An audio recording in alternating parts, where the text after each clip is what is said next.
Ce jour-là, je suis allé demander le prix d'une chambre d'hôtel avec $1 million dans ma poche, mais le directeur m'a poussé contre le comptoir et m'a humilié en me disant d'aller me doucher dans les bains publics.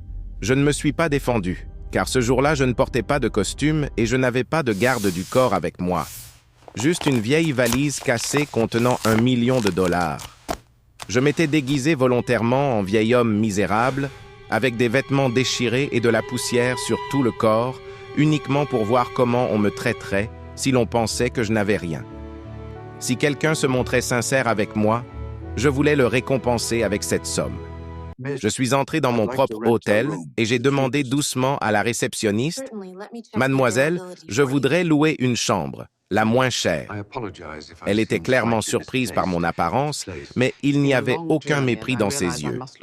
J'ai demandé prudemment « Mais puis-je vraiment rester dans ce bel hôtel, même si j'ai l'air si délabré ?» Elle a répondu doucement « Bien sûr, monsieur. Entrez. Sentez-vous ici comme chez vous. » J'ai continué.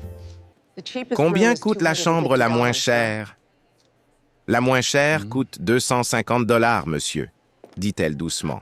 « 250? Je n'ai pas autant, je n'ai que $10. Pourriez-vous me donner une petite chambre? Même un matelas au sol? Cela fait 10 jours que je n'ai pas dormi dans un lit. Je veux seulement me doucher, me nettoyer, chercher du travail, sortir de cette vie. Avec mon apparence, on ne me laisse même pas entrer dans un bâtiment d'entreprise. » Elle comprit mon histoire et son regard s'adoucit. Elle allait dire quelque chose quand le directeur entra et me poussa contre le comptoir. « Dehors, un pauvre comme toi ne peut même pas laisser de pourboire et ose entrer dans notre hôtel de luxe.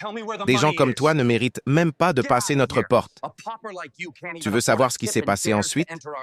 Écris partie 2 dans les commentaires.